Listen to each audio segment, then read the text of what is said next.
Welcome back to Pod Save the World. I'm Tommy Vietor. I'm Ben Rhodes. Welcome to 1930s Germany, Ben. That's right. Take our off mic conversation on. I'm 2/3 of the way through a 3-volume history of the Third Reich, Tommy. I've purchased it a long time ago. Yes. I started it. I just don't. I can't. I'm almost done with the Third Reich in power. It's excellent. It is a little too on the nose, I have to say. The capitulation of all aspects of German society to what they thought was a temporal threat of fascist government. But anyway, we could have like a Nazi book club because I've been doing some deep reading. So What else you got? I still recommend Darkness Over Germany, Okay. which is a contemporaneous account by a British journalist of like how Germans were dealing with the onset of Nazi Germany. Then there's a book called A Town in the Third Reich that's similar vibes. It's like a reconstruction of how one town dealt with it. Is it like The Town, the famous Boston movie? I don't know if there's a role for Affleck. By the way, I should say, I mean, we're still waiting for the sequel to The Town. They're doing a sequel to The Town? No, they should. Oh, okay. I'm just saying. Got I it. want to know what happened to Affleck. Wasn't he going down to the Florida Keys or something at the end? Oh, that's right. Spoiler. Yeah. Sorry. Yeah, I don't really remember. It's good. Yeah, well, we're on a dark place here, as you can tell, listener. Yes. But yes. that's okay. I guess that's usually the humorous banter. Yeah, But no. I guess that wasn't that funny. No, I thought it worked. It worked for me. Well, we got a lot to cover today. We're going to talk about the 3-year anniversary of the war in Ukraine and Trump's efforts to negotiate an end to the war while extorting as much as possible from the Ukrainian government. We're also going to talk about the results of the German election and what it all means. The newest addition to the team at the FBI. We're very excited to tell you more about that one. Then there was Trump's Friday night massacre at the Pentagon. We got an update on a bunch of immigration news because it's been hard to keep track of. We'll tell you about the bizarre collection of international leaders, in air quotes, at CPAC, everyone's favorite conservative political conference, and then the latest news from Gaza and the West Bank. And then you guys will hear my interview with Zeke Faux. He's an investigative reporter at Bloomberg Businessweek. We go all into the crypto corruption stuff, Ben. You're going to enjoy this. Talk about the Trump coin, Javier Milei down in Argentina. There's another crypto, billionaire type who seems to be paying off the Trump family. Oh, Just good. awash in corruption. Yeah. I think this crypto beat is going to be an important sub-story. Not the A story, but it's right below it, I think. For the Yeah, it's where the Trump money's beat. going to move. Yeah. If you're a follow the money kind of guy or gal, crypto. Little blockchain. Get on the blockchain. Well, let's talk about Ukraine first, because Monday was the 3-year anniversary of the Russian invasion of Ukraine, the full-scale Russian invasion. According to Ukrainian officials, Russia marked the occasion by firing their largest drone volley at Ukraine ever. But the biggest threat to Ukraine's future sovereignty now seems to be coming from Russia and the United States, which is a welcome addition for everyone. There were a bunch of European leaders who flew to Kyiv this week to offer more assistance and moral support. I think the UK offered $5 billion, Spain $1 billion. The EU is reportedly preparing about a $20 billion aid package. But obviously none of that is going to fill the gap that seems to be about to be left by the U.S. French President Emmanuel Macron traveled to D.C. to personally lobby Trump on all things Ukraine and pitch an idea for a post-war international peacekeeping force. Macron said during their joint press conference that a peace deal must, quote, not mean surrender of Ukraine and that it must allow for Ukrainian sovereignty. Macron also pushed back on Trump's claim that all European aid to Ukraine was just a loan and that they were going to get paid back, whereas the U.S. is somehow getting screwed. Here's a clip of that back and forth in the Oval. Will France support the U.S. being compensated? I support the idea to have Ukraine first being compensated because they are the ones to have lose a lot of their fellow citizens and being destroyed by this attack. Second, all of those who paid for could be compensated, but not by Ukraine, by Russia, because they were the one to aggress. Again, just so you understand, Europe is loaning the money to Ukraine. They get their money back. No, in fact, to be frank, we paid. We paid 60% of the total efforts, and it was through, like the US, loans, guarantee, grants, and we provided real money, to be clear. Sounded fun. Yeah. Sure, it was fun after the pool left. Yeah, I just slapped them around. So, Ben, this meeting with Macron comes as the U.S. and Ukraine are reportedly close to signing an agreement regarding Ukraine's mineral reserves. Initially, Trump had seemingly demanded half of the profits from Ukraine exploiting its natural resources, up to maybe $500 billion, which is all the money we've given Ukraine for the war times 2, I believe. Now it sounds like it's some sort of joint development fund where the U.S. will also have access to this cash that will later be used for reconstruction. It's not clear exactly. Yeah. It's still, all of it is lacking, what the Ukrainians really want, which is a U.S. security guarantee. They're framing this as, well, more economic cooperation between the U.S. and Ukraine is a de facto, security guarantee because the Russians won't invade if we have skin in the game or something. It doesn't make any sense. No. Trump basically views this as payback for U.S. aid, but as Zelensky has noted, payback seems to include a 100% interest rate charge.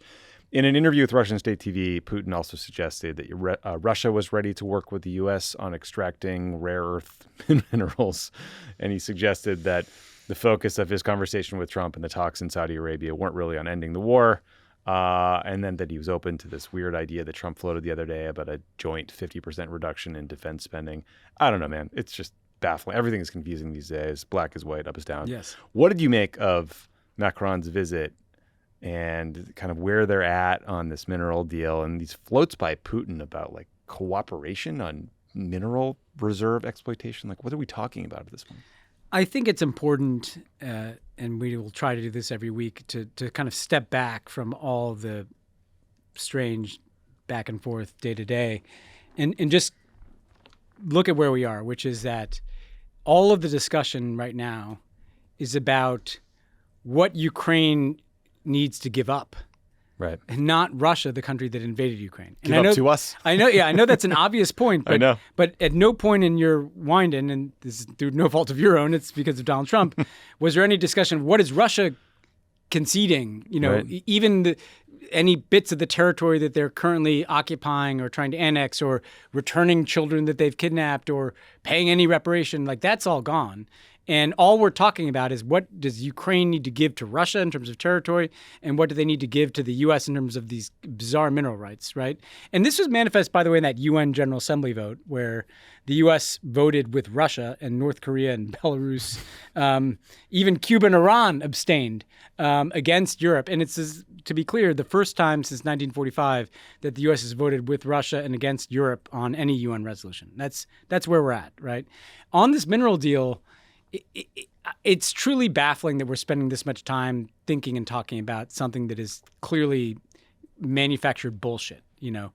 Trump needs to feel like he extracted something from the Ukrainians because of the support we've given them. Not only is that ghoulish, we talked about that last week, it's not real.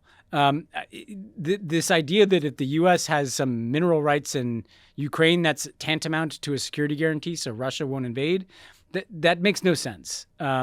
It just is a way for Trump to claim that he won something at the negotiating table from the Ukrainians. That, let's be clear, if Ukraine is swallowed up by Russia, that doesn't matter. If Ukraine is a kind of de facto squeezed, borderline failed state because Russia's kind of strangling them, it's not like it's going to be some minerals bonanza. It's not even clear, Trump hasn't even specified like why we need these minerals. It's just pure showmanship. And the fact that Putin went in on this, he went in on it because he would like nothing more than the U.S. to say, oh, sure, we will extract natural resources and minerals from the Russian-occupied territories of Ukraine. Because if the U.S. starts doing business in like Luhansk and Donetsk and Mariupol, that is not only recognizing the Russian occupation and annexation of those regions, that's kind of fully legitimizing, normalizing it. And, suddenly we're doing business in those places. So I think Macron was trying his best, and it was worth the effort to just try to like moderate the U.S. He loves a diplomatic Hail Mary. Yeah, he loves a diplomatic Hail Mary. He's trying to moderate like Trump's anti-Ukraine position, try to make a better deal on this minerals thing, try to probably just get past this hang up on minerals and return the conversation to security guarantees. I'm sure he was there to talk about the potential European force, the French and British and potentially other nations' force. It would be in Ukraine on the back end, and just try to, dampen his enthusiasm for butting up to Putin. And we don't really know how that went because Macron can't come out and say if he achieved something because he doesn't want to antagonize Trump and, wake up to a Truth Social tirade. But it seemed like it helped a little bit. I don't know. The terms of this mineral deal are better than the ones that were offered that Zelensky rejected a couple weeks ago that were essentially just give us all these rights. Now it's at least a joint venture. So Macron does seem to have moved the goalpost a little bit on this. Yeah, good work, Emmanuel. Yeah, I mean, just to go back to your point about like, don't forget the big picture. I mean, I was just thinking about the United Nations, which was pretty broken, ineffective, kind of a mess like 6 months ago. Now that we've just decided to become part of the problem, I mean, I assume what will happen going forward is, Trump will tell Elise Stefanik, if she's confirmed, I don't think they've had a hearing for her yet because they still need her vote in the House, to just attack the institution, defend Israel everywhere. They're pulling out of the Human Rights Commission. I mean, talk about another, like we talked about last week, Trump turning away from NATO, which was set up in 1949 to deter Russian aggression against Europe. I suspect the next thing we'll see is the U.S. just kind of like fully pulling away from the UN or rendering it just useless, even at the Security Council level. Yeah, it's already been paralyzed at the Security Council level for a while now. Sorry, I meant at the General Assembly level. But the General Assembly, I saw some people kind of laughing, rolling eyes about the General Assembly matters because it is like a barometer of how you're showing up in the world. It's a global roll call. Yeah, it's a global roll call. Where do you stand on these things? And it matters. It's one of these things where if it didn't matter, then people wouldn't care so much. Us kind of showing up in the world by saying we're on the Russian side. Russia wasn't the aggressor. I mean, that's essentially we voted against a resolution that specified Russia as the aggressor. That matters because that tells the rest of the world you better adjust to that reality. And I think what people need to realize is the outcome of that adjustment is not going to be seen tomorrow or 2 days from now, but 2 years from now, the world will have recalibrated to that, away from the United States. When Macron goes back to Europe, sure, he might have had to call Dear Donald and say nice things to Trump in front of his face, but I'm sure the Europeans are just getting together, and we'll talk about this, and like, how do we reorient away from the United States? And that's happening all over the world right now. The only other thing I say about the UN is, particularly with the destruction of USAID, who is left to show up in post-conflict zones, to show up with foreign assistance, to manage refugee flows? It's just the UN system and like philanthropy, basically, And so the UN really still matters. I mean, who's left to fight a pandemic? Who's dealing with bird flu now? If the US is kind of totally evacuating that space, the UN system itself matters. And it's not just what Elise Stefanik might be voting. It's that I'm sure they'll also be, choking off funds, as you said. The funding effort. And so then it's like, who's paying for these problems that you should care about, again, on a human level, but on a stability level? Like if nobody is there to manage migration flows, guess what? There's going to be more migration. If nobody's there to stop pandemics, there's going to be more pandemics. So this dysfunction is going to be manifested over time. Yeah. One place that reorientation away from the U.S. is happening in real time is Germany. So Germans went to the polls on Sunday. They had an election that saw the largest turnout in the country's history. I think it was about 82% of the population voted. It's just incredible. The results were not great, but far from the worst outcome. So in the not great category, the far-right AfD party doubled its support from the last election to about 20%. The AfD, as we've discussed, is seen by many Germans as the heir to the Nazi party. They are anti-Islam, anti-immigration, anti-EU, and pro-Russia. And prominent AfD members have minimized the Holocaust a number of times. There's also very extreme factions within the AfD that are seen as extremist threats by domestic intelligence. The left-leaning Social Democrats, or SPD, Olaf Scholz party, had their worst result since 1887, garnering only 16% of the vote. Democrats feel a little better. Yeah, Jesus Christ. Voters were not thrilled, to say the least, about the SPT's leadership over the past few years, and they made it known at the voting booth. It's hard out there for a neolib right now, Ben. So the traditional conservative CDU party got the largest share of the vote with 28.5%, but they fell short of their 30% goal. Big picture, CDU leader Friedrich Merz will almost certainly become the next chancellor. He's going to have to form a government coalition first. The good news for him is that he can almost certainly do so just by working with the SPD. That will give them enough votes in the Bundestag to form a government and have a majority. They will not have to include a third political party, which would have made things more complicated. Merz wants that process done by Easter, so it'll take several weeks at least. The most interesting, though, and surprising result of the night was probably the leftist Die Linke party, which a month ago seemed like they were not going to get the 5% share of the vote they needed to be represented in the Bundestag, but they ended up with nearly 9% of the vote. They had a huge surge of support at the end. after this charismatic young woman leader named Heidi Reckenesch gave a speech denouncing Merz for putting forward this hardline immigration measure at the Bundestag that passed with a bunch of support from the AfD. Ben, just big picture, what are your thoughts on this result and kind of what it tells us? First of all, I know you have become like a very enthusiastic observer of German politics. Did you watch the post-election tradition where they have all the leaders on television? Yeah, it's weird, the right? coolest Yeah, thing. it's cool. Like it's so foreign to me as an American to see them all like up there talking. So like the night of the election, like every leader of the party is like in a joint interview. It's totally wild. I love it. You know what's funny? The reason I saw that, I kept thinking those were clips from a debate. Yeah. Because I was like, why the fuck are they all together? It's crazy. I loved it. I didn't know that either. I was totally nerding out on it. On the election result itself, look, it's bad. The AfD did well. I mean, I saw some people on social media like being like, oh look, they failed. Nobody thought they were going to win. Right. But they got about 20%, which is about a fifth of the population. Yeah, it's a fifth of the population. That's bad, and it's about where they've been polling. The good news is the J.D. Vance, Elon Musk interventions did nothing to help them. So they were polling there before Elon started weighing in. So it is a bit of a rebuke to those guys because they were clearly trying to like pump up the AfD. That didn't happen. So that's one takeaway. I think the second thing is now Merz's victory, this moves into the coalition formation, and we'll just have to see if that goes okay.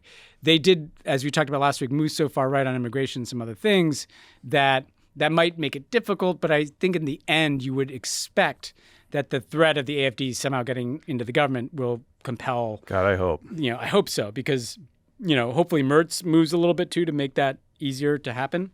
It's not like he has a massive mandate. He had under 30% of the vote. Yeah. The only other things that stand out to me, this left-wing surge is good, and notably, actually, the Libertarian Party that blew up the coalition didn't even make it to 5%. Mm-hmm. So nice, well played there, guys. Later. Peace.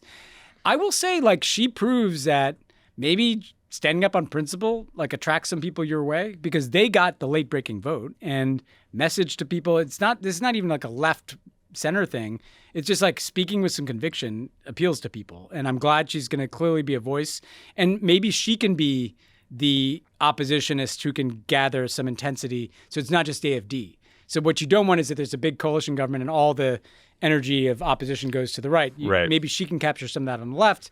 That'd be good. The last thing we should talk about, though, is that Merz in that interview said some pretty radical things, right? I mean, we have a clip of that. Okay, so let's go to that. Yeah, so just to set it up a little bit. I mean, Merz is an interesting character. He has been in and out of politics for decades. He was in the European Parliament, served in the Bundestag for about 15 years, then left politics in 2009 to go make a shit ton of money in corporate law and business.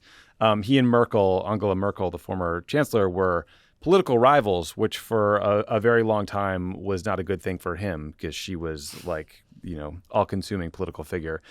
He describes himself as socially conservative, economically liberal. He's a big supporter of the transatlantic alliance with the U.S., which is what made these election night comments by Merz so surprising. Here's a clip. It's clear that the Americans, at least this part of the American government, are largely indifferent to Europe's fate. I am very curious about how we will approach the NATO summit at the end of June. Head towards June. Whether we will still be talking about NATO in its current state, or if we need to establish independent European defense capabilities much more quickly. So that has absolute priority for me.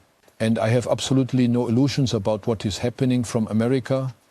Look at what Mr. Elon Musk has done recently in terms of interventions in the German elections. That is an unprecedented event. So the interventions from Washington were no less dramatic and drastic and ultimately brazen than the interventions we had from Moscow, still seen. So we are under such massive pressure from two sides that my absolute priority now truly is to establish unity in Europe. So, Ben, in the first term, Trump's first term, I think Europe took kind of like a wait-and-see approach. I don't know if that's because they were just, biding their time or because, like the Committee to Save America, the Jim Mattises of the world were kind of whispering reassurances to them at the sidelines of the conference. Now they are just moving on. Yeah. Well, I thought that was an absolutely astonishing, albeit maybe not surprising statement from him. First of all, this is a right-wing guy. I mean, right wing for the CDU. And this is not a guy that seems enthusiastic about Elon Musk. No.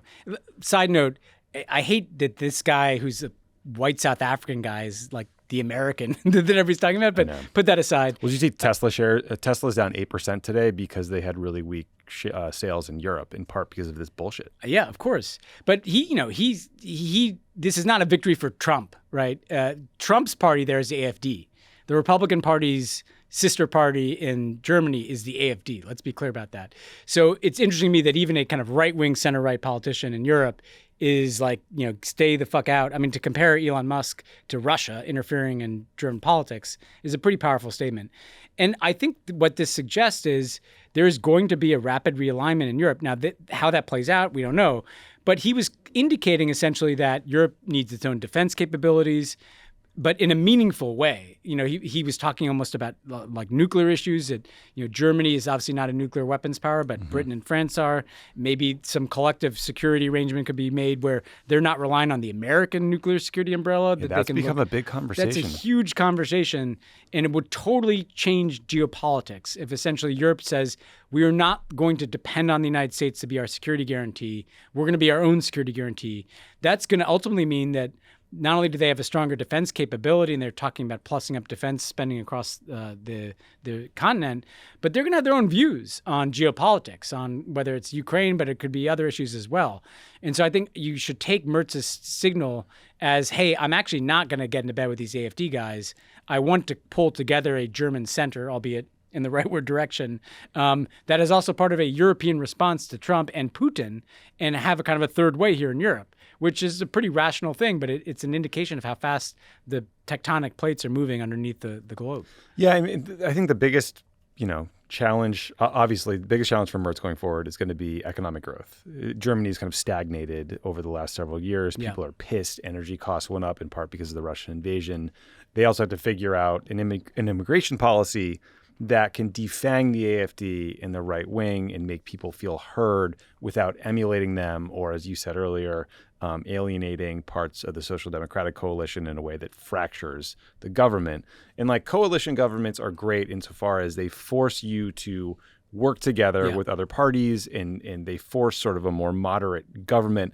But that clearly has allowed these populist movements to thrive and grow on both sides. So we'll see if they can sort of, deal with that and mitigate that risk. I'm a little worried with Merz because he hasn't seemed to be the most deft political operator so far. Like this move in the Bundestag with the immigration proposal that got the AfD support that was seen as breaking the firewall was very stupid and seemingly led to the rise of this far left party. Yeah, and his vote share seemed to suffer because of it. Yeah, definitely. But look, we're not seeing a CDU AfD government. So that's nice. No, that is nice. And I mean, I think the challenge to immigration, again, is it's not that, the Social Democrats are super pro-immigration these days. There's very little of that in Germany. It's whether or not immigration policy can remain consistent with EU law, essentially. I think that's a tricky thing he has to manage. And also, you talked about growth. Like, guess what's helpful to growth? Immigration, So if you just totally shut the doors, you have aging populations in Europe, how are you going to get growth? One thing we do know, though, is we've got, barring something strange happening, the Trump term, you're going to have Merz in Germany, you're going to have Starmer in the UK because his mandate runs that far. You're going to have Macron for the next, 2 years. 27. And so we kind of know the players. Actually, hopefully we'll have a Democratic House at least by the time Macron's gone. So you kind of know, okay, it's Merz, Starmer, Macron. That's not bad lineup. It's and it runs the gamut from center left to center right, and Macron uber centrist.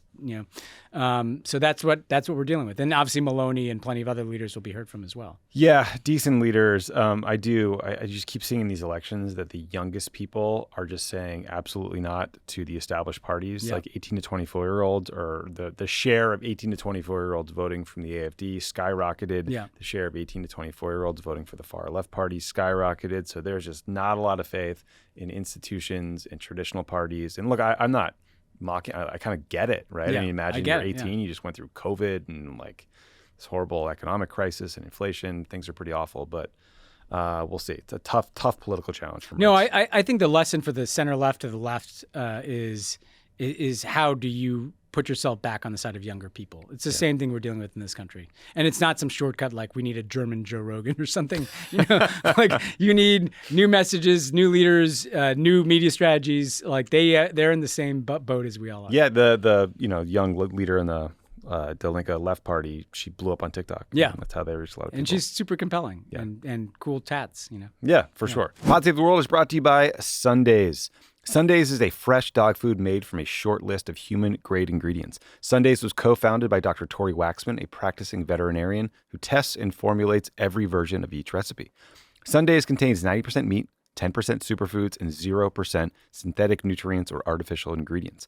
Dog parents report noticeable health improvements in their pups, including softer fur, fresher breath, better poops, and more energy after switching to Sundays. Here's how I've known for years that Luca, my dog, loves Sundays. John Favreau, you guys might have heard of him. He and Emily feed their dog Leo Sundays and have for years and years and years, long before they were a sponsor. And so whenever we go to the Favreau's house, Luca literally sprints as fast as she can into their home directly for the dog bowl because she wants to steal Leo's Sunday. So that's how you know it's good. Unlike other fresh dog food, Sundays does not require refrigeration or preparation because of their air drying process. You just pour and serve. When you start a Sunday subscription, you'll automatically get 20% off and free shipping on every reorder. Cancel or pause your subscription anytime with our 100% satisfaction guarantee. Every order ships right to your door, so you'll never worry about running out of dog food again. And it's super easy to store and then serve it to your pup. Get 40% off your first order of Sundays. Go to sundaysfordogs.com/world or use code WORLD at checkout. That's sundaysfordogs.com/world, code WORLD. This podcast is sponsored by Squarespace. Squarespace is the all-in-one website platform for entrepreneurs to stand out and succeed online. Whether you're just starting out or managing a growing brand, Squarespace makes it easy to create a beautiful website, engage with your audience, and sell anything from products to content to time, all in one place, all on your terms. Introducing Design Intelligence from Squarespace, combining 2 decades of industry-leading design expertise with cutting-edge AI technology to unlock your strongest creative potential. Design Intelligence empowers anyone to build a beautiful, more personalized website tailored to their unique needs and craft a bespoke digital identity to use across one's entire online presence. Start a fully custom on-brand website with Squarespace's latest AI-enhanced website builder, Blueprint AI. After a few questions, our interactive design system transforms basic information about your brand or business into an elevated online presence with curated, premium quality content automatically added and matched to your profile and aesthetic. Upload video content, organize your video library, and showcase your content on beautiful video pages. You can even sell access to your video library by adding a paywall to your content. Can you make a website without Squarespace?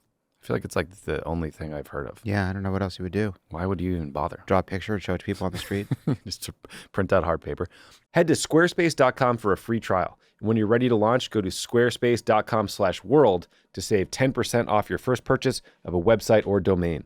That's squarespace.com/world. All right, Ben, let's turn to our growing autocracy here in the U.S. So Trump's still building out his national security team. We've talked about Kash Patel, Trump's nominee to lead the FBI. He was confirmed 51-49 by the Senate. Only Susan Collins and Lisa Murkowski could find the courage to vote against someone who's just clearly not qualified. Patel, he, in addition to just not having the resume you need to run the FBI, he's a January 6th truther. Suggests that the FBI actually planned and incited January 6th. He's been accused of lying and gross incompetence in past government jobs. We could go on forever about him. But for that reason, his lack of experience, that is, Patel was expected to choose a career FBI agent to be his deputy. In fact, that role is always filled by a career person, someone who understands how the building works, that brings institutional memory and operational know-how to the job. According to the Wall Street Journal, Kash Patel promised U.S. senators that he would name a career agent to be his deputy. So, of course, that did not happen. Instead, the new deputy FBI director is a guy named Dan Bongino, and he will not have to be Senate confirmed. Dan was a New York City cop turned Secret Service agent who then quit and unsuccessfully ran for office a bunch of times.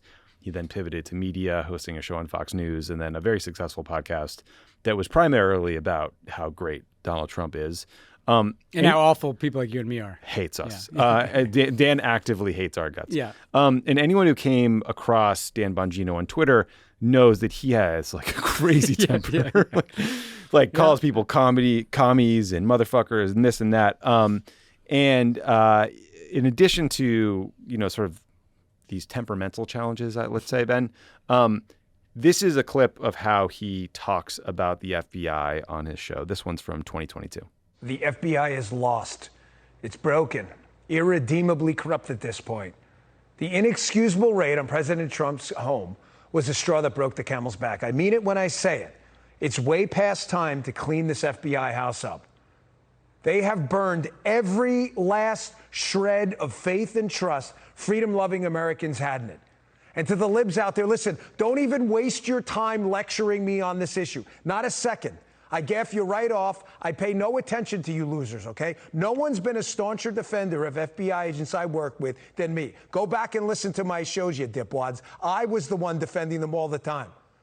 I've actually been a federal agent and a cop who actually put my butt on the line. But what the FBI did to Donald Trump, that wasn't law enforcement. It was tyranny. So this one is so bad that you almost have to laugh, but it also seems like a genuine inflection point. Yeah. Where, I mean, not only are we learning, like, competence is just not a factor in these selections. It is 100% about political loyalty. And when you play that out as to what it could mean in a crisis or with just a leader of bad faith like Donald Trump, it's pretty scary. Yes, it is, Tommy. I have my Pod Save the World mug full of Diet Coke here. We may need a second Pod Save the World and Trump yours that is after hours with like stronger stuff. Because listeners of this podcast, worlders out there know, like we were pretty on the nose on some of these people. Like we've been monitoring the Kash Patel situation for years. I did not have this one gamed out. This is a real wild card for me too, man. I did not think Dan Bongino, I thought maybe he'd like get access to Trump, you know. As deputy director of the FBI, it's a wild development. And he was floated for Secret Service head, and that I was like, that freaked me out. But I was like, okay, I mean, at least he's done the job. It's a job. I mean, it's not like you know, but yes. And because first of all, I mean, you made this comment in our text thread and also on PSA, but this is like a pretty rapid. I don't know what else an American slide to autocracy would look like other than what we've seen. And if you look across the board, Patel, Bongino, Pam Bondi, Pete Hegseth, you know, Tulsi Gabbard, like this is what it looks like. This is a bunch of total loyalists, including, you know, some unhinged personalities in the most powerful positions in government. And just to get a little deeper into this deputy director of the FBI role, this person is basically in charge of managing, you know, not just kind of the vast enterprise of the FBI, incredibly sensitive investigations, like operational detail. Yeah, like approving very sensitive law enforcement decisions, you know, to go after certain targets or to not go after other targets. This person negotiates agreements. When I would interface with the deputy director of the FBI, I was often Sean Joyce. Was the best. Yeah, greatest Boston accent you've ever heard. And by the way, going on a limb, not a Democrat. Not a I don't want to put words in his mouth, but like these are not. No doubt in my mind. Again, repeating the refrain, like the FBI. This idea that the libs love the FBI, that like wiretap Martin Luther King, and you know, this is crazy, right? And so he's going to be involved in negotiations with foreign governments. We talked on this program about like the deputies committee meeting. That's like the situation room meetings on sensitive matters. The deputy FBI director would be there if it was a kind of counterterrorism issue, if it was anything with an international dimension. So this is not a job where, I don't know, he can like be a public figure. This is a management job. And management, not just of like a bunch of thousands of FBI agents, and it's sensitive investigations, it's foreign governments, it's the interagency process of the United States government. I don't even know what it looks like to have Dan Bongino in those rooms. Literally no experience. What does it look like? Can you imagine him rolling up in the Situation Room or flying to a foreign country to negotiate an information sharing agreement, or, you know, deciding whether or not to authorize going after a law enforcement target? Like, this is and not good. Dan Bongino is definitely 100% one of those guys who would attack me, who would call me a van driver and say, therefore, I wasn't qualified. Oh, he called me a fiction writer. Right. We weren't fiction writer, van driver. We weren't qualified to be like a spokesman or a speechwriter in the administration because, I don't know, we hadn't worked in the government for 30 years. And now this guy is coming out of the podcast studio to be deputy director of the FBI. I'm going to read you a quote, Ben. This is a quote. "Someone with no background as an agent would never be able to command the respect necessary to run the day-to-day operations of the Bureau." That is from Bill Barr, Trump's attorney general at the end of his first term, talking about Kash Patel. Yeah. Because remember, Trump tried to install Kash Patel as the deputy director of the FBI. And Barr said no Bill way. Barr was like, over my dead fucking body. Yeah. And now we've got Dan Bongino. It also it just suggests because this, I don't know if this was Kash Patel's idea or Donald Trump's idea, but Pam Bondi clearly doesn't care, right? She's, and that Kash Patel, he works for Donald Trump. And if Donald Trump thought it was a cool idea to put Dan Bongino in this job, he has to say yes. There is no scenario in which Kash Patel is going to say to Donald Trump, no, I can't do that for you. About anything. Which every other FBI, I can tell you, in the Obama years, it was largely Bob Mueller, and then it was, God help us, Jim Comey. They didn't take direction from Barack Obama. I don't think you ever talked to them. I remember one time, and I don't know the exact circumstance, but I'm going to guess it was either the Boston Marathon bombing, or it was the printing cartridge. The Al Qaeda tried to put a bomb in a printing cartridge, and Obama suggested to me we needed someone to talk about this on television, and maybe could I ask if Bob Mueller or whoever the FBI director is. I was I think I raised it delicately, hey, would the director be? And the fact of the White House even broaching anything, it's as anodyne as a television interview. You would have thought I had just torn a copy of the Constitution or something, right? How dare you? Meanwhile, these guys are if Donald Trump wants somebody investigated, they're going to be investigated. If Donald Trump wants somebody harassed, they're going to be harassed. And as we've talked about before, even if they don't have the goods to put someone in prison, they can ruin somebody's lives with legal fees. They can, cripple a business. They can also look the other way at massive amounts of corruption by what they choose not to investigate. Yeah, they can look the other way, and if they look hard enough at you, they're going to find something that they can prosecute you on. Yeah. And look, this comes also as we saw a purge at the Pentagon last week that gets us into similar territory. So Trump fired C.Q. Brown, the chairman of the Joint Chiefs. He also fired the head of the Navy, the number 2 at the Air Force, and the top lawyers at the Army, Navy, and Air Force. So C.Q. Brown, the now former chairman of the Joint Chiefs, was only the second black chairman in history. He was fired because he is black. Let's just say what happened here. Pete Hegseth made clear in his book that he questioned whether Brown had only been promoted in the first place because of his race. He later did a podcast interview where he he said anyone involved in, quote, DEI woke shit has to be fired. And again, in the case of CQ Brown, the quote unquote DEI woke shit was CQ Brown talking about being a black man in America after George Floyd was killed. That was what happened. The now former chief of Navy operations, Lisa Franchetti, who was fired, she was the first woman to hold the job. So, of course, she got the axe. And then the new chairman of the Joint Chiefs, Ben, is going to be Lieutenant General Dan Kane. He is a now retired Air Force pilot that Trump always talks about meeting in Iraq. The apocryphal tale is that Raisin Kane said to him that he could defeat ISIS in a week when all his other advisors said he would take 2 years to defeat them, and Raisin Kane was right. But Kane doesn't actually meet the statutory requirements for the job because he's a 3-star, not a 4-star, but Trump can give him a waiver. So, Ben, I don't know anything about Dan Kane, and I'm not trying to denigrate his, maybe he's a brilliant military mind, but what you're seeing at DOD feels similar to the FBI insofar as you have a Secretary of Defense who is not remotely qualified for the job, right? He was a Fox News weekend anchor. He now owes all of his loyalty for his entire career is owed to Trump. You have a chairman who was retired in working in venture capital and now has been brought back to be the chairman of the Joint Chiefs. And he would not have gotten that job if not for some sort of conversation where there was a perceived loyalty to Trump. If you listen to Trump tell the story about meeting Raisin Kane in Iraq, he put on a MAGA hat afterwards.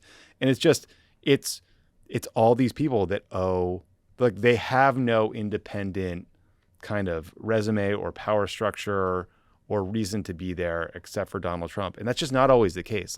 Mike Mullen, the chairman of the Joint Chiefs in the beginning of Obama's first term, was a holdover from Bush. Often these are people that get held over through administrations because you want some continuity. Do you want to make the case that the military is apolitical?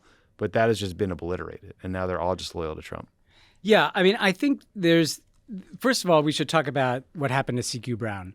And let's just say the Republican Party has tried to dine out on paeans to the U.S. military for my entire life in politics, and they're completely full of shit. Because if you refuse to stand up for CQ Brown, you are refusing to stand up for the U.S. military and how it operates. And the idea that just because he is black and happens to have spoken eloquently about it once in a video disqualifies him from serving is an insult to every member of the U.S. military. Obviously, it's principally an insult to the many, many, many black and brown enlisted people that fight in this nation's wars, that carry out dangerous missions that people like Donald Trump and would never go on, right? But spare me the tributes and the platitudes and the pablum about the U.S. military if you're willing to run a bus over CQ Brown on behalf of Pete Hegseth and Donald Trump and their so-called anti-woke agenda. Just sit out the next, fucking Veterans and Memorial Day speeches about the U.S. military, because you just insulted every member of the United States military, not just the black and brown people, the white people that serve alongside them. How are you going to have cohesion? Pete Hegseth may like to say diversity is not a strength. How are you going to have cohesion in the force when you're just sending a message that some people are less valuable than other people in the military? Yeah, if you're black or you're a woman, you're out. Guess what? When you're in the fucking foxhole or whatever metaphor you want to use, it doesn't really matter what color you are. And you need to care as much about the person next to you, whether they're a woman or whether they're black or whether they're brown or whatever the hell they are, So I wish there had been more outrage about this. I know. Because this is not just kind of happened on this Friday never night. happens. The chairman of the Joint Chiefs always rolls over. It's not like you come in and you pick your own person. It's this worrisome thing. The FBI is worrisome enough. I mean, they've focused on the most powerful parts of government, law enforcement and violence, the military. This is the most powerful institution in the world, the United States military. It is 3 million people. And to just turn it over and to try to turn it into some MAGA militia, governed by Pete Hegseth is really dangerous and something that people have to watch closely. I do think on the Dan Cain piece of this, do you remember when Trump insisted on calling Jim Mattis Mad Dog? Mm-hmm. He's like, that's not my name. He's and like, I don't like that. Mattis is like, I don't like that. Yeah. I don't know if Dan Cain likes to go by Raisin Cain. Trump's got this weird thing, he wants a general with a nickname and kind of central casting, So we'll see. But what worries me the most about this is Pete Hegseth, actually, is just that this is the guy that's really in charge. And, I don't know. I hope that the military can be insulated by some degree from political interference. We'll have to see. Yeah, I mean, I agree with you. Pete Hegseth is a clown. He shouldn't have the job. The chairman of the Joint Chiefs is supposed to be the principal military advisor to the president. I mean, you would think you would want the most experienced person you could possibly find in that job. Therefore, you would want them to be a 4-star and maybe a combatant commander or someone who was a service chief. Dan Cain is not that. He also has sort of a weird resume. He retired as a 3-star, but he did this liaison job to the CIA that was sort of confusing. It was just an odd resume, really. It's an odd resume. I mean, what I found interesting about it, though, is for the last several years, he worked for our man, Bill Burns, so not exactly, so it's confusing. It's the kind of resume that I had a couple of people that worked for me, Tommy, in our, little unit of the NSC, right? I remember there was one guy that it was after you left, he came to work on kind of some of that global information space. And he had a 15-year gap in his resume. It was he signed up to serve and at the end, and then the next year before, point being is that he was up to some, special forces type stuff, I'm sure.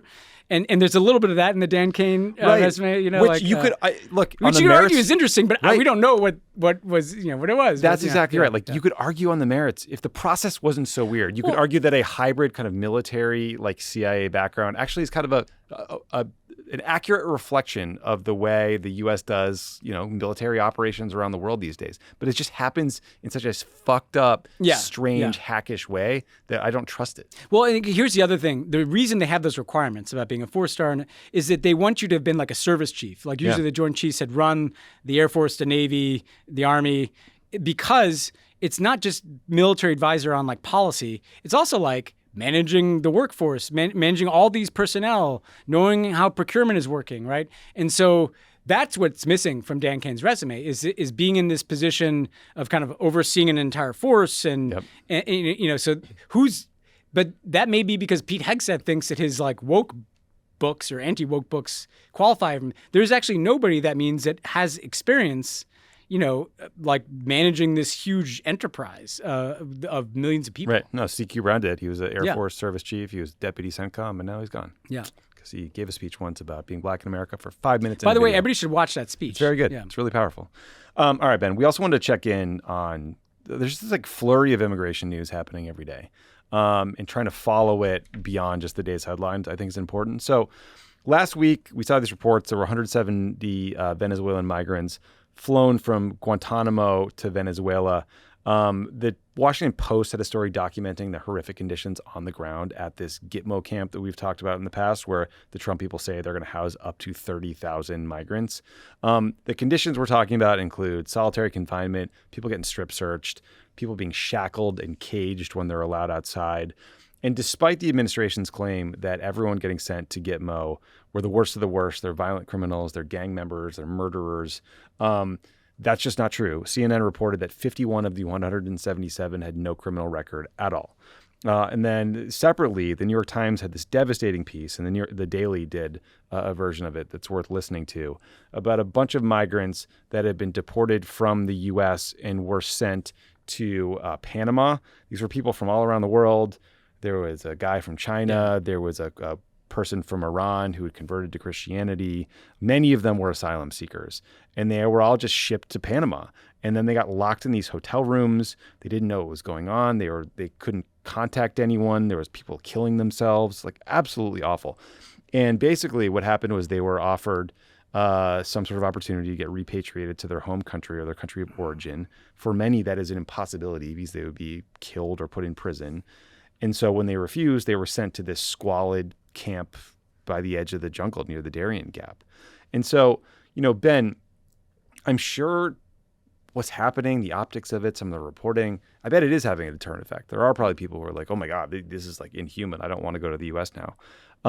But more importantly, I think for us is that it's highlighting how difficult this mass deportation effort is going to be, because if the government knew where all the worst of the worst violent, undocumented offenders were, they would already have been sent home. But they don't, right? So what's happening is they're deporting fewer people than Trump wants. He's going to start pushing them to do more. They're picking up the wrong people, innocent people often, and they're doing it in like horrible conditions. And I think tracking this is going to be pretty important because it's illegal in some cases, inhumane in every case, and just worth flagging. Yeah, loath to recommend another podcast. It's not Dan Bongino, but the Daily episode on this is really powerful. And, you make a few important points. First is, it's hard to, some countries won't take deportees back, right? So, there are countries, like Nicaragua or other countries in Central America that aren't exactly like lining up to take back people who've been deported. But what's so powerful about that segment, though, it's people from China. This woman from Iran is a Christian, and that's why she doesn't want to go back. By the way, what a bunch of hypocrites. Where's Mike Pence? Yeah, where's the evangelical Christians in the Republican Party that want to stand up for people like that? There's a human tragedy of just these people being deposited in the middle of nowhere in Panama. We talked on this podcast several times about the Tory government wanting this scheme to send people back to Rwanda. This is much, much, much worse. Like, as grotesque as that Rwanda plan was, it was actually a plan. It was like, sending them there, and there was like seems like they're just like dumping people off of planes in Panama, and Panama's so scared to say no because Trump might take the Panama Canal back. But there's something more fundamental about this. This is not, if you look at who these people are, this is not like people, coming across the southern border. Some of these people are people who have very credible cases for political asylum, like a Iranian Christian who's worried that she's going to be killed or imprisoned for her religion. Through all our ups and downs of immigration, one thing that's been pretty constant, the U.S. has been a safe haven for people who have very credible fears of being killed or imprisoned for their political or religious beliefs. We are changing something fundamental about our identity as a country if those are the kinds of people that we're sending to the jungle in Panama. Yeah. This is, again, not securing the border. This is saying no to dissidents, to political asylum seekers with very, very credible claims. And we are no longer that country that has been so beyond enriched. This is how we got people like Einstein to come here, like by having people that had different political or religious views from the places that they're from. And I think we have to track this too. Like, how are we changing as to who we are? And it's certainly going to change attitudes towards the United States. And those people are going to look to other places to go if they can find other places to go. And we're going to lose a lot as a country in the long run for it. Did you see that Eric Prince, the former head of Blackwater, which, if you guys don't know, is a private militia force that was accused of all kinds of atrocities in Iraq, he has reportedly pitched the Trump administration on a $25 billion plan to create a vigilante army to deport 12 million people before the midterm. So it could get worse. Well, this is to go back to our banter about Nazi reading. I mean, one thing that's been missing is, Hitler came to power in part with the support of the SA, these brown shirts, tens of thousands of Germans that terrorized his political opponents, be they communists or Jews or trade unionists. That's the one thing we didn't have yet. I mean, we did have Proud Boys and some kind of militia guys.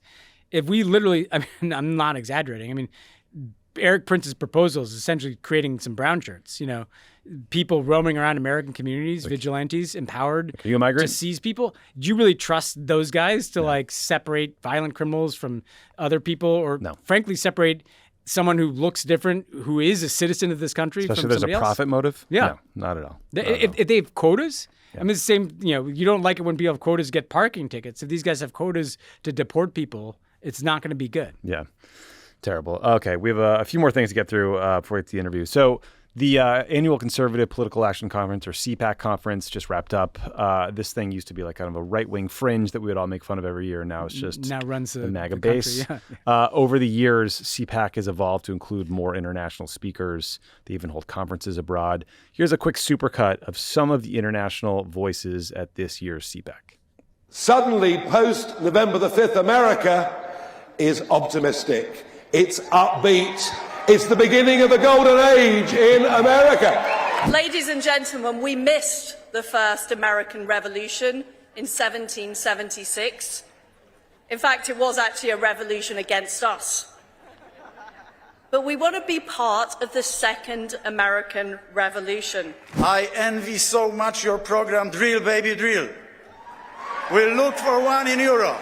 MAGA and MEGA. These movements are not only simply slogans. They represent a vision that resonates urgently not only in the United States, but across the world. When Bill Clinton and Tony Blair created the global leftist liberal network in the 90s, they were called statesmen. Today, when Trump, Meloni, Milei, or maybe Modi talk, they are called a threat to democracy. Viva la libertad, carajo!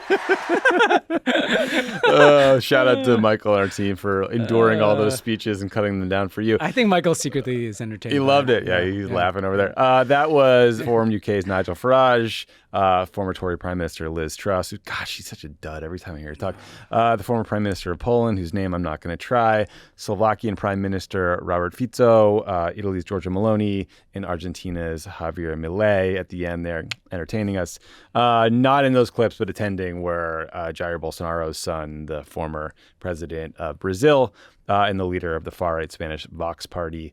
Milei not only gave a speech, he hung out with Elon Musk, handed him a chainsaw. Yeah. That was, remember, his thing at all these campaign events. And then a weird kind of stoned-seeming Elon Musk hung out with the chainsaw and wore glasses and tried to make I think jokes. it's advisable to not be on ketamine while you're operating a chainsaw. The whole thing was off.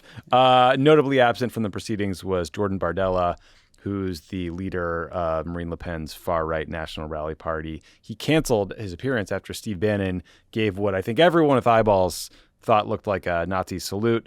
Bannon denied it, said it was a wave. Clearly he's trying to do the, I'm just trolling thing. And he had this to say to a French publication, quote, if Bardella, canceled the speech over what the mainstream media said about the speech, he didn't listen to the speech. If that's true, he's unworthy to lead France. He's a boy, not a man.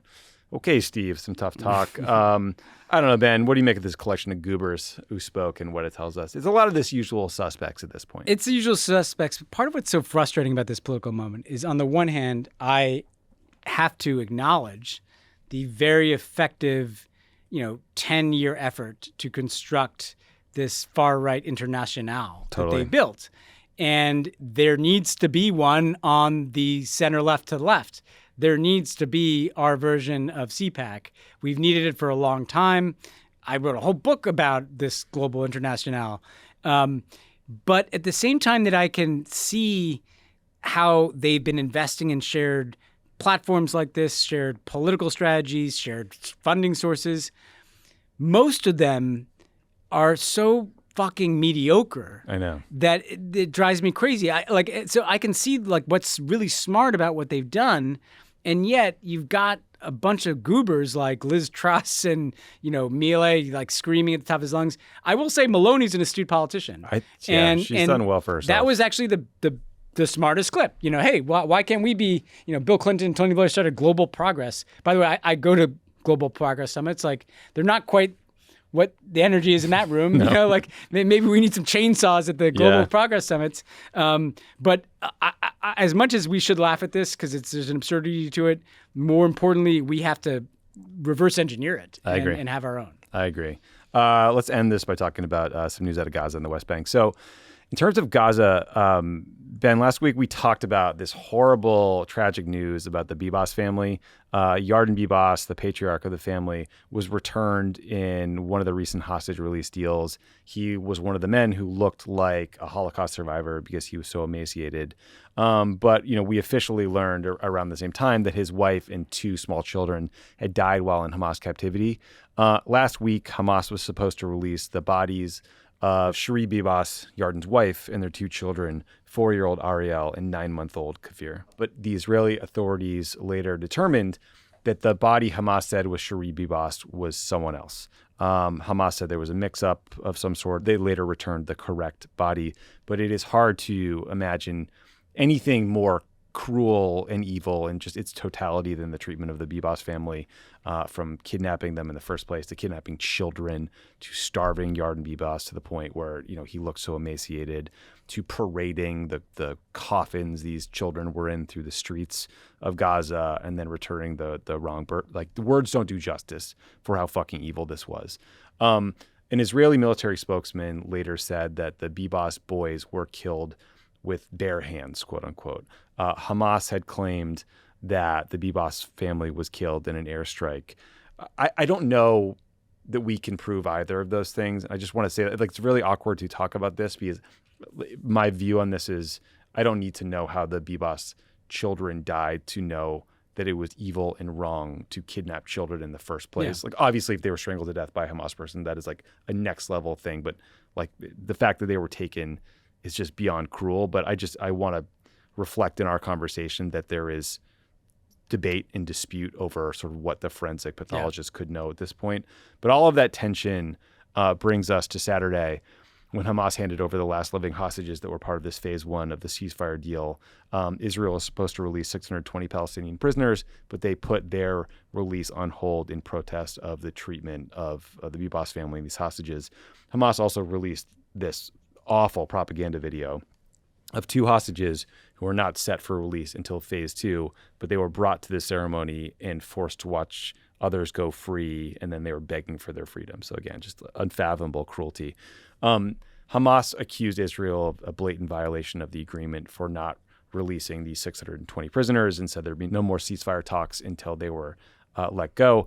A Hamas official accused Netanyahu of intentionally sabotaging the ceasefire efforts. So phase 1 of the ceasefire ends on Saturday. The talks for the second phase haven't even started. When asked about the ceasefire failing and the war beginning again, Trump told Fox's Brian Kilmeade that he was basically okay with it going either way. So, Ben, I just wonder where you're at on your hope for this thing extending. I've heard reports that Israeli authorities want to extend phase 1 rather than negotiate to phase 2, which it doesn't give me much confidence that the war is going to stay over. I don't know where you're at on this. They seem to not want to get to the more foundational issues, about the future of Gaza, where there's just these bigger gaps. They've been better at being able to negotiate essentially prisoner exchanges, because that's where we are now. There's a ceasefire and then these prisoner exchanges, Palestinians released and then hostages returned. That's better than the alternative of kind of return to where we were before. But it does suggest that they can't really deal with these long-term questions.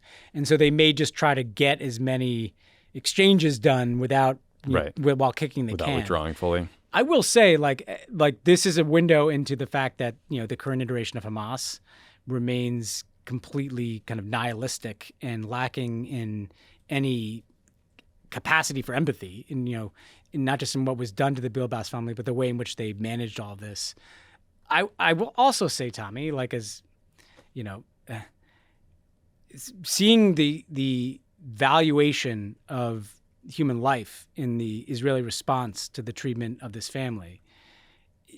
What about the tens of thousands of Palestinian children who have been killed? It's something kind of. I just wish you could extend. Got to do both. Yeah, got to do both. I wish there could be empathy in both directions for children and civilians. The only other things I'd flag, we have to come back to in more time. The West Bank, is looks like Israel's ratcheting up there, but also Syria. Like Israel's doing a lot of shit in southern Syria. Well, just to get a little more deep meat on that, I mean, Israeli tanks have entered the West Bank for the first time in over 2 decades. This is this huge operation in Jenin that has displaced about 40,000 people. Yeah, this is not small. Yeah, so it's the biggest displacement in the West Bank since the 1967 war. And Netanyahu was saying the IDF is going to stay there as long as it's needed. And so further stoking the flames is there was this attack. There was 3 buses blew up in Tel Aviv. Yeah. No one died, thank God, but one of the unexploded bombs had a message on it that talked about revenge for a raid in the West Bank. And then to your point, I mean, this demand, the Netanyahu was demanding the demilitarization of southern Syria. There's the question about whether the new Syrian army is welcome in this territory south of Damascus. So there's a lot, as you mentioned, there's a lot up in the air here. And and we should spend more time on the Syria thing when we have more time, but this is Syrian territory. It's why is the Israeli and nobody, the Syrian government, the new Syrian government has not said anything threatening Israel. They've actually said they don't honor all these agreements. I don't think anybody thinks that the Syrian military is preparing to roll into Israel. In fact, these are the people, yes, they're Islamists, but I thought we didn't like Assad. I thought he was part of the axis of resistance. And the one thing I'd say just globally to bring this home is this is what I'm worried about with Trump, is that the complete normalization, of borders don't matter, annexations don't matter. Ceasefire doesn't matter. Ceasefires don't matter. It's going to encourage the more, maximalist impulses of everybody. In this case, the Israeli government in West Bank and Syria, Hamas, in their nihilism and radicalism, which may grow, and everybody else around the world. This is what a world with no rules might look like. Yeah.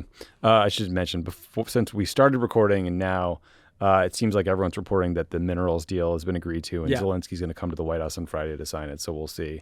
We'll see what's actually in that deal. Yeah, finally. Yeah. Okay, we're going to take a quick break. When we come back, you're going to hear my interview with Zeke Faux about crypto scams, crypto corruption, both domestic and international. So stick around for that. We want to let you know that as Black History Month comes to a close, Vote Save America is continuing its commitment to progress by supporting Black-led organizations and candidates of color through our anxiety relief program. One candidate is Kimberly Pope Adams, who's running for a Virginia state House seat this year, a critical opportunity to expand the Democrats' slim one-seat majority. Your recurring donation at any amount helps build progressive power for 2025 and beyond. Join us and make an impact at votesaveamerica.com/donate. Paid for by Vote Save America, votesaveamerica.com. Not authorized by any candidate or candidates committee.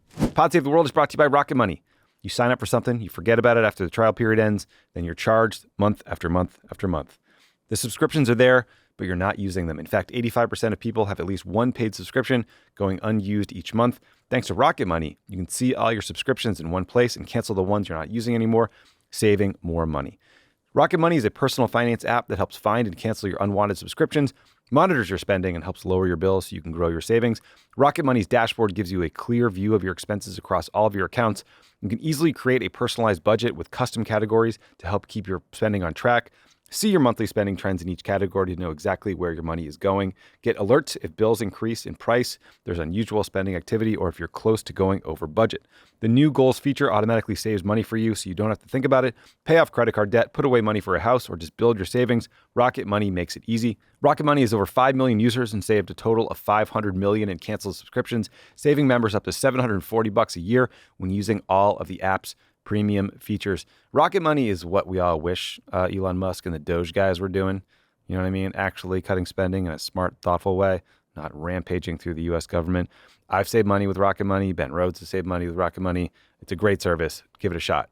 Cancel your unwanted subscriptions and reach your financial goals faster with Rocket Money. Go to rocketmoney.com/world. Go today. That's rocketmoney.com/world. rocketmoney.com/world. Pod Save the World is brought to you by Simply Safe. Every 26 seconds, a burglary takes place in the U.S., according to FBI data. That means by the time this podcast ends, dozens of homes will be targeted. Protect your home before it's too late with Simply Safe's proactive security system.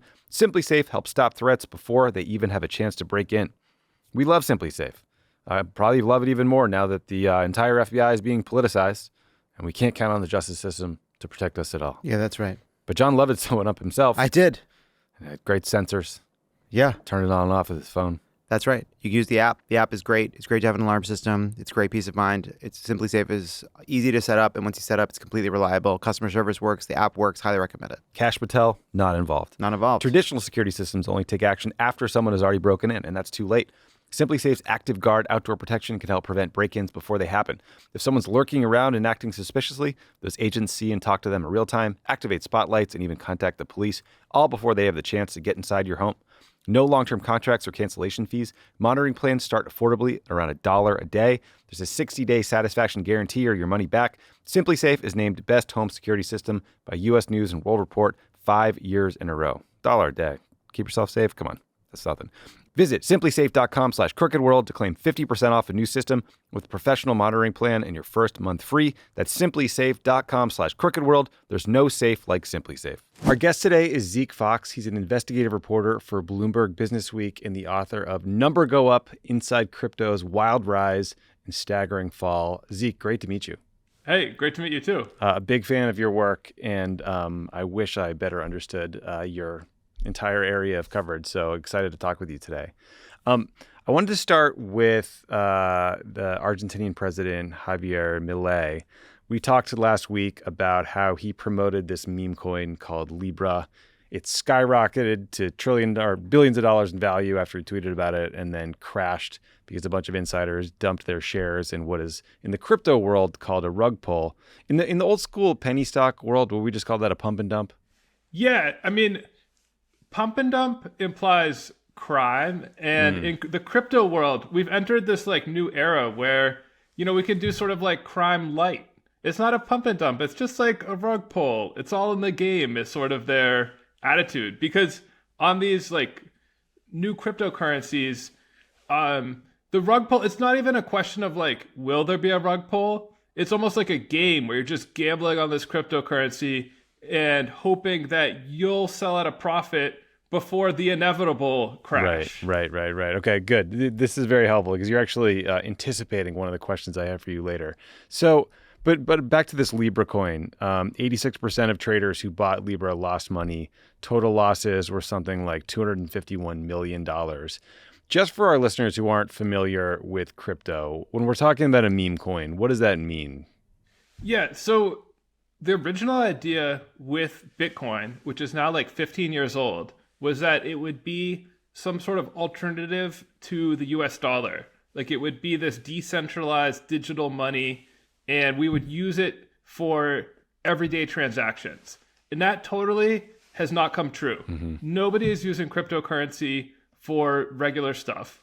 But what has happened is there's been this proliferation of new cryptocurrencies, and some of them are like almost like stocks and startups. Some of them are still trying to be alternatives to real currencies.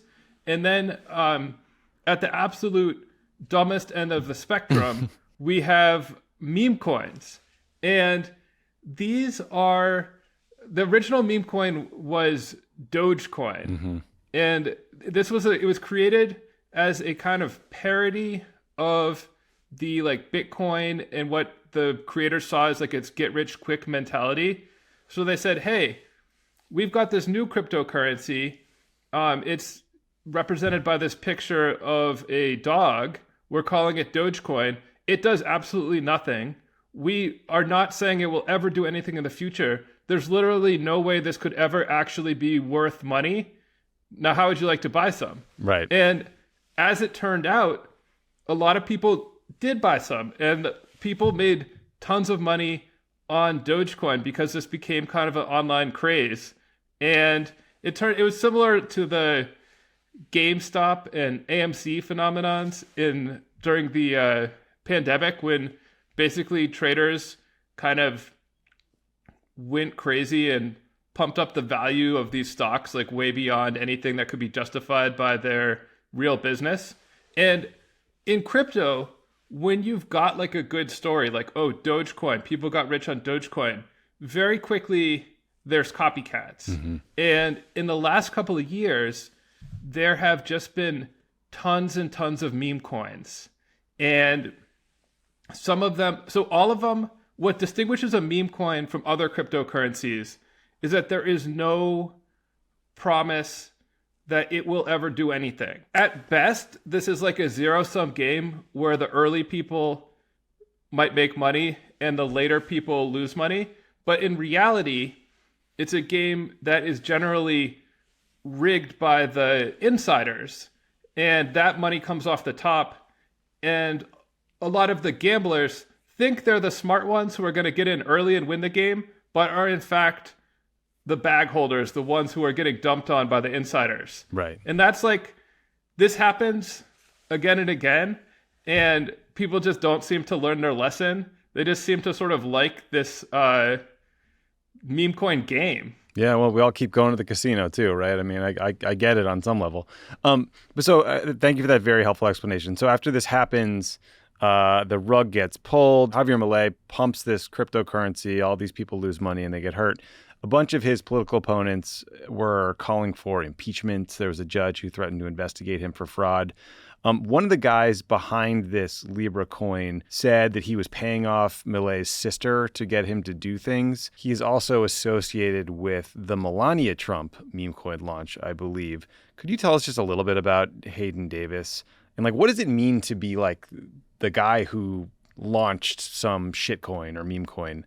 And also, I mean, is it a coincidence that this same person is connected with Trump or Milei, or does that suggest some sort of connectivity between kind of right-wing figures in this crypto world? So Hayden Davis, he's 28 years old. Until recently, he was not like a big name figure in crypto. It's actually kind of funny. This Milei meme coin got rugged so quickly, and maybe the right people did not make money on it, right, that the crypto community is really up in arms, and they're pointing fingers at Hayden Davis. And what they're saying is like, you know, all the stuff that we were doing, that's not so bad. Look at this guy, you know, that coin dropped after like 5 minutes. Like, we at least had the decency to let our coin like run for a couple of days before we rug pulled it. So it appears, and like the details of this are all just coming out now, but it appears that he has been behind not just political meme coins, but some other ones that don't involve celebrities, maybe some that involve other minor celebrities. Basically, it seems like, let's say you wanted to launch a meme coin. You might not know exactly how to do it.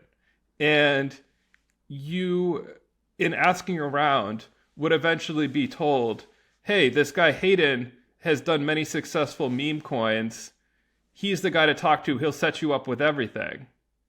And now Hayden has said that he denies paying Milei or his sister, and that he was doing this only to benefit Argentina's people and economy. But there's been all sorts of chatter about influencers getting special deals to promote these meme coins to their followers. There's also, on most of these meme coin launches, people who follow crypto closely can see on the blockchain that there's certain anonymous wallets that are getting in really early, even maybe before the famous person sends the tweet promoting the meme coin, and then dumping quickly for big profits. And so a lot of people are looking for meme coin insider trading. Like, how are these people getting tipped off? Are the people involved with creating the meme coin conspiring with other traders to make like extra profit off the launch beyond just selling worthless made up coins to the public for real money. Well, I mean, I guess part of, just to dig in a little deeper, like if you're looking to IPO your company and you go to an investment bank, they like do a lot of things for you, right? They take you on a road show, they do a bunch of marketing, maybe some financing, right? Like there's a whole bunch of services provided that are real. Does someone like Hayden Davis provide real services besides like he's done it before? Yeah, like this isn't going to go on the New York Stock Exchange, but you still need to connect with like the crypto exchanges and figure out how to set up your liquidity pool. Now, that said, if you wanted to launch a meme coin, there is a website called pump.fun where you can do it in like 10 seconds. Yes. And so if your goal is only to launch a meme coin for fun, you do not need any help. Right. But if you want to control every aspect of it and maximize your profits, you might want to talk to some weird crypto guy who's done it before and, you heard made X million dollars for, some C-list rapper. Yeah. Why go to pump.fun when you can find someone who will absolutely rat fuck you at the end of the day? But I mean, along with something you said earlier, there was this assumption early on that Bitcoin was going to be this thing that allowed criminals to move money around in ways that could not be traced. But in reality, the nature of the blockchain made it so that there's all these on-chain kind of detectives out there just on the internet who are able to track crypto transactions in great detail by just looking at the public ledger and record. Can you just give us kind of like a bit of the 101 on that process and whether that kind of sleuthing could be applied by someone like me who wants to know who was buying the Trump coin, for example? With cryptocurrency, everyone has their own wallet address. And these wallet addresses, they don't have your name on it. You are represented by a 30-something string of random letters and numbers. And if you don't tell anybody your wallet address, nobody's going to know it. And it would be very effective for you to hide your money or to send it around the world without anybody knowing. Where the detectives come in is that once they do know that a wallet address is of interest, they can see every single transaction it's ever made with every other anonymous wallet address. And so there are these crypto research firms, the best known one is Chainalysis, that have built up these really big databases that connect wallet addresses with people's identities.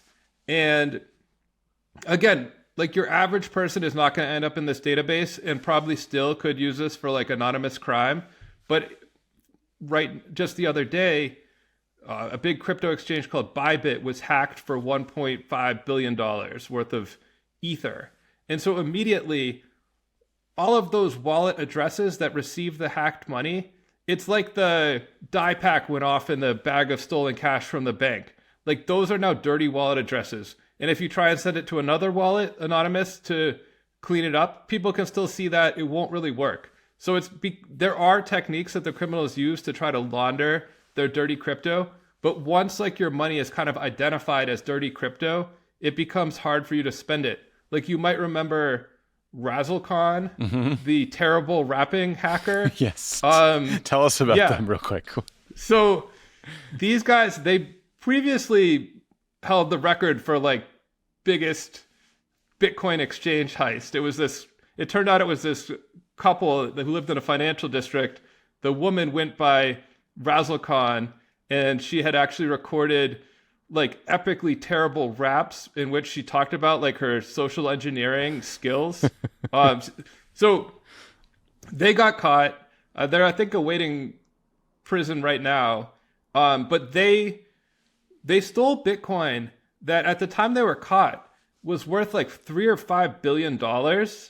But they were only ever able to spend a tiny fraction of it because that metaphorical die pack had gone off. So in the case of like a Trump coin, right now, I'll give you an example. There's a wallet that acquired $1 million of Trump coin, possibly before he ever tweeted about it. And so that person sold the Trump coin and made about $180 million in profit. Wow. And for me and my colleagues did some digging on this. Even though you could see this on the blockchain, we weren't able to identify who this person was. A researcher on Twitter who goes by Bubble Maps was able to track down through like the person had transacted with some sort of known wallet at some point. They identified this trader as an anonymous person who goes by Nassim. Mm-hmm. And Nassim claims he did not have inside information. But we still don't know who Nassim is. So like this crypto tracing only kind of goes so far.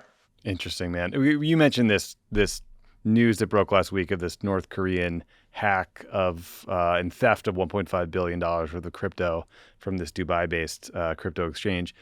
In addition to this being just, a massive theft of digital assets, they also somehow managed to steal from crypto wallets that are supposed to be the most secure, right? Can you just explain what was so shocking about this theft? The exchange said that they had been holding this crypto in what's called a multi-sig cold wallet. And what this means is that it's a little like in the movie when you need like 3 people's key to activate the nuclear missile. These multi-sig wallets you can't send crypto out of them unless 2 or more of the people who control the wallet successfully authenticate themselves. You would think it would be very hard for hackers to get that money out of there. I don't think it's been revealed how they did it actually. In the past, some of these hacks that appeared pretty sophisticated technically, it's turned out that the hackers used social engineering. Right. Like they, as Razzle Khan rapped in one song, spearfish your password, all your funds transferred. Like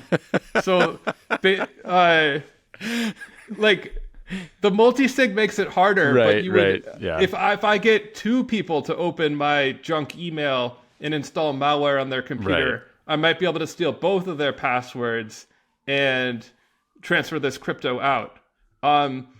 It's the amount of money that's there to be stolen is so big that it justifies like a huge amount of effort by these hackers.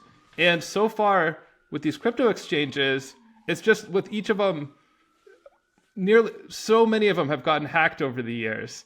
Going back to the original big Bitcoin exchange, Mt. Gox or something. Mt. Gox, yes.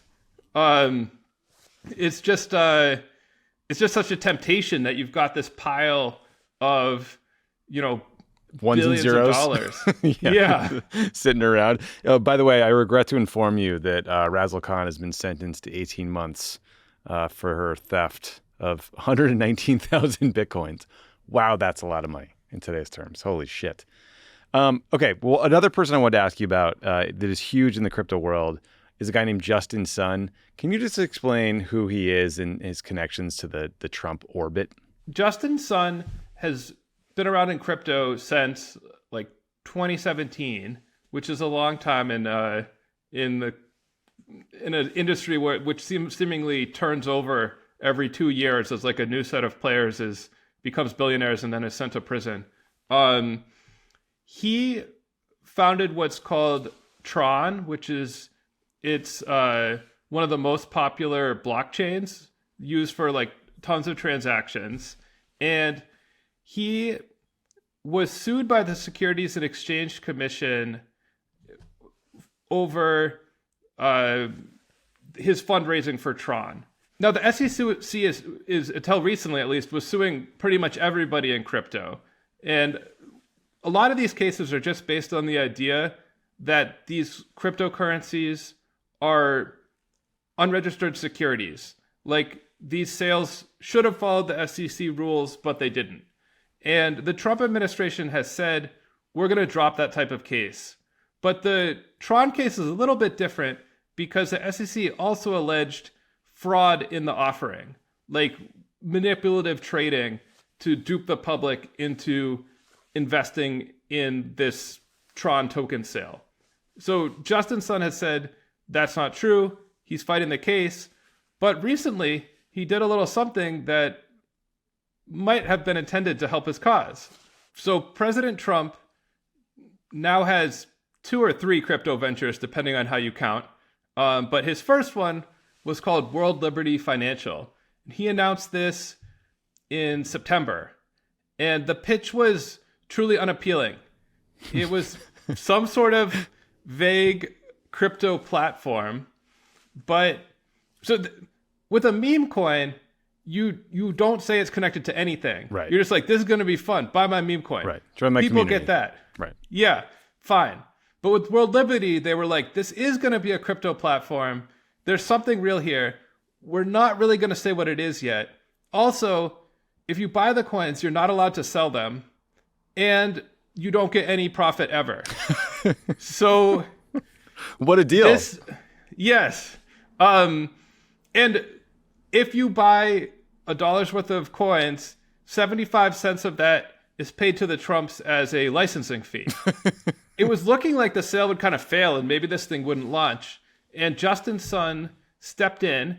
He bought $30 million of World Liberty coins. And he later increased that and bought another 40 or 45 million, I think. So he kind of rescued the project and was made an advisor to the project. And a few weeks after his purchase, he was at a crypto conference in Abu Dhabi. And there he was meeting with Eric Trump, meeting with Steve Witkoff, Trump's Middle East envoy, who's also one of the founders of this World Liberty crypto project. So it's really like an amazing conflict of interest. Like, here's a guy who's got a serious fraud case before the SEC. He's got a huge interest in how Trump decides crypto should be regulated. And he's able to just give Trump more than $50 million and immediately secure a meeting with people who are close to Trump. Now, I should say he denies that his investment in World Liberty has anything to do with getting out of trouble. But he also says the SEC case is very unfair. Yeah, and so what you described there was you have this failing World Liberty financial offering. This guy comes in, he puts, I think you said $75 million into the project, rescues the project, but 75% of that money gets skimmed right off the top for the Trump family. So what's that, like 56 million or so directly into Trump's coffers. The other crypto project we have that we know about for Trump are the Trump coin and the Melania coin. I think the Times the other day, or maybe it was Coinbase, somebody reported that as of a couple weeks ago, Trump had made over $100 million in fees from the sale of the Trump coin, right? So they might be holding on to their Trump meme coin stash, and I think they own something like, 80% or something like that. But every time you buy and sell, they get a fee, right? That's about right. Yeah, like Trump is still sitting on paper, like tens of billions of dollars worth of Trump meme coin. He could not really monetize that because if he started to sell, it would drive the price down. But as long as this sort of keeps going and people are trading it, he can collect fees on it. World Liberty has actually, since Justin Sun's investment and the success of the Trump meme coin, it's kind of turned around. And by my calculation, I think that the Trumps have made like at least 200 million off that one. They still haven't quite said what it is. It's going to be some sort of platform for borrowing and lending crypto. Yeah, no, it's remarkable. I mean, I think what I think the take home, I think I just wanted folks to get out of this interview is a little bit of understanding about the crypto world, but also how much money Trump is making personally off of crypto. What an unbelievable avenue the crypto world is for corruption and for steering money into his pockets at times in ways that can be secret. And then there's just the broader fact that he's the president of the United States, and he's going to make an enormous number of incredibly consequential decisions in the next 4 years about how crypto is regulated. So it just seems like this just couldn't be more fucked up, just in terms of a setup for corruption and abuse and fraud at the highest level of the U.S. government. But I mean, here we are, I guess. Well, Zeke, thank you so much for explaining all this to me. I'm laughing so that I don't cry, in part because I didn't buy cryptocurrency at any point along the last decade, and that was a real mistake by me. But thank you so much for explaining it to all of us. I appreciate it. You're welcome, and it's not too late to pick up some Trump coin or World Liberty. You're right. There's always hope for a better tomorrow. Thanks, Zeke. Thank you. Thanks again to Zeke Faux for joining the show, and talk to you guys next week.